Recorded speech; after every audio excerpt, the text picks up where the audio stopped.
boosting FPS and fixing lag in Spider-Man 2 is very simple. Now, a lot of people do a bunch of stuff on Windows, but the core of the problem and the root of the fixing it needs is in the game itself. And what better way to do it than going to the settings and showing you the best settings, also the settings that will fix your stutter and lag. So let's get started. Press escape. Now go to the settings and here just press display and graphics. Now this is the two tabs we are gonna work on. I'm gonna start with display. Now of course your resolution should be whatever your monitor is, so don't bother changing it. The aspect ratio the same, just don't change it. What you can change though is the window mode. This one should be full screen because full screen utilizes the maximum amount of FPS you can get. Don't bother with borderless, other stuff, don't bother with that, just do full screen. Now the next one is VSync.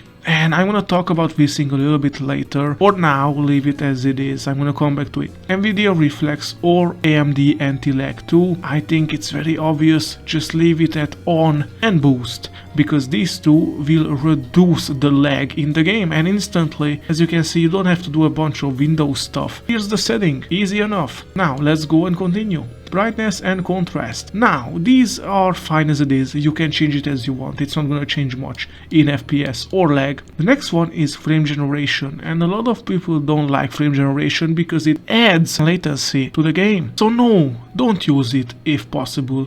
You can though if you have above 60 FPS, but that's up to you. I can't recommend it and I can't say anything against it either. Upscale method, now this is where I can talk a little bit. Well, if you have an NVIDIA card and RTX, well, you can turn it on to DLSS. If you don't have it, you can put it on FSR 3.1. It's a fantastic version and I love it. It's so good in fact that I'm using it at performance, because that's the next thing we need to change. Now, if you have DLSS 4, which you can have because you can override it in the NVIDIA op if you have the RTX versions, well, you can basically leave it at performance as well because it's that good. Now upscale sharpness, I would just leave it at 0. Dynamic resolution scaling, of course, leave it at off. And we are done with the first one except this one right here. So what I wanted to talk about on the VSync section is very simple.